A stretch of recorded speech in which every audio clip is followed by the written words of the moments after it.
Menteri. Alhamdulillah Menteri Sumber Tenaga Asli pun ada sini. Di TNB di bawah Kementerian Yang Berhormat Menteri. Saya pohon dapat dipertimbangkan kuarter-kuarter berkenaan. Moga mereka orang asli ini dapat duduk dalam rumah yang sempurna menanti tempat perkampungan halaman mereka diperbaiki. Baik. Berikutnya saya ke soalan yang ke-10. Saya mempersilakan Tuan Abdul Latif bin Abdul Rahman Yang Berhormat Kuala Kerai. Terima kasih Datuk Yang Pertua. Kelantan berikan peruntukan tanpa rundingan. Adun PH dan BN tidak perlu mengeluh. Mohon Menteri berikan pencerahan soalan Kuala Kerai nombor 10. Terima kasih Datuk Yang Pertua. Yang Berhormat Menteri. Okey, terima kasih. Sebelum saya menjawab, untuk makluman Tuan Yang Dipertua, selepas Tuan Yang Dipertua bertanya tentang soalan masalah harta benda orang asli akibat haiwan liar, kita sekarang PM dah umum dalam Belanjawan 2024 untuk tabung pampasan kerosakan harta benda.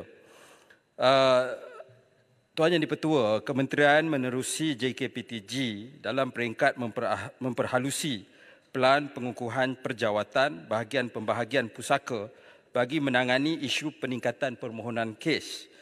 Pengukuhan bahagian tersebut adalah selaras dengan pindaan Akta Harta Pusaka Kecil Pembahagian 1955, Akta 98 yang telah memperluas had nilai pengurusan pusaka oleh JKPTG daripada RM2 juta kepada RM5 juta secara total yang merangkumi kedua-dua aset alih dan aset tidak alih.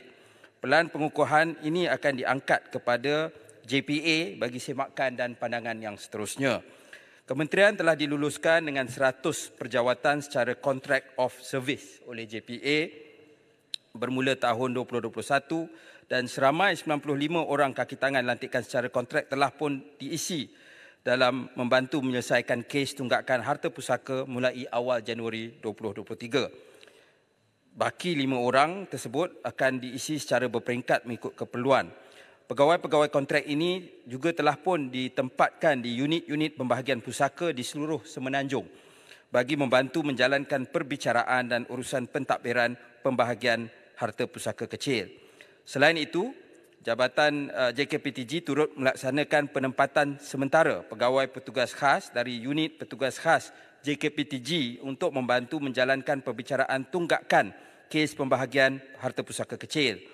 Seramai 85 pegawai daripada pelbagai grade telah diarahkan untuk membantu dalam menyelesaikan kes tunggakan urusan pusaka kecil sehingga hari ini. Pelaksanaan inisiatif pengambilan pegawai-pegawai ini sama ada secara lantikan kontrak ataupun penempatan sementara bagi pegawai petugas khas JKPTG tersebut secara langsung telah memberi impak yang sangat positif di dalam mempercepatkan perbicaraan dan penyelesaian permohonan harta pusaka kecil yang diterima oleh JKPTG sebelum Akta Harta Pusaka Kecil Pembahagian Pindaan 2021 dikuatkuasakan.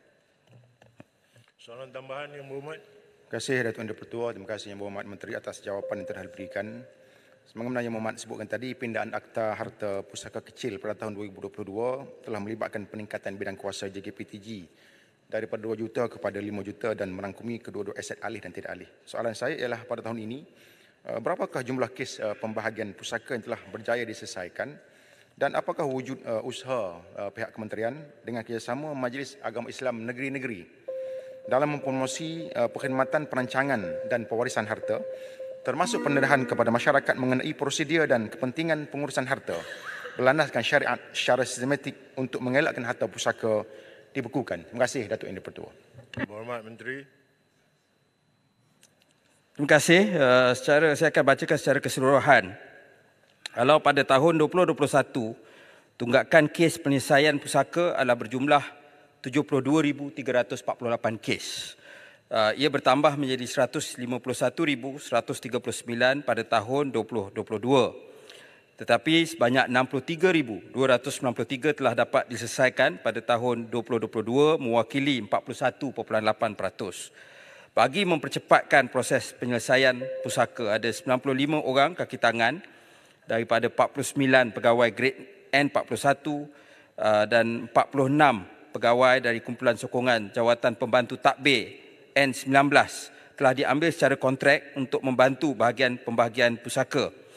dan ia telah pun membuahkan hasil di mana sehingga 31 Oktober 2023 sebanyak 73,514 kes permohonan pusaka telah diselesaikan daripada jumlah keseluruhan 149,111 yang mewakili 49 kes tunggakan dan kes tahun semasa 2023. Jadi saya setuju cadangan yang baik untuk kita memberi kesedaran kerana antara punca banyak masalah ini memakan masa yang lama ialah apabila tidak ada pemahaman di kalangan keluarga tentang soal harta pusaka ini dan ia akan menjadi harta yang tidak dituntut dan akan banyak red tape yang dengan izin yang perlu dilalui sebelum dapat semula harta tersebut. Jadi itu satu cadangan yang baik yang kita akan ambil perhatian untuk kita perbaiki.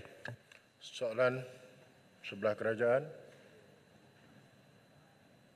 Yang berhormat, jika tidak ada ahli parlimen Cameron Highlands nak bertanya.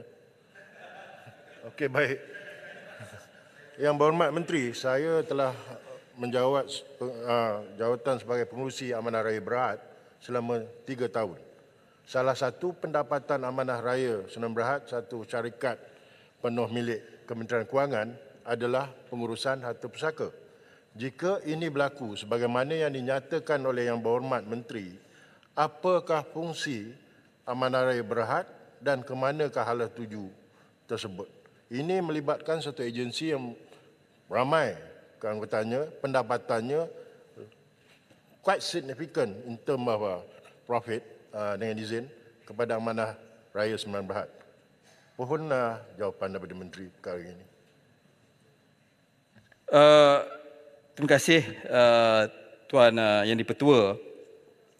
Pindaan Akta Harta Pusaka Kecil sebenarnya tidak akan menjejaskan peranan Amanah Raya Berhad. Dan pindaan yang dibuat ini adalah sebagai satu pilihan, sebagai option kepada rakyat sahaja yang mana mereka boleh memilih untuk menggunakan mekanisme ataupun agensi amanah raya ataupun menerusi dengan unit harta pusaka ini. Jadi ada perkara tersebut terhidang di depan orang ramai.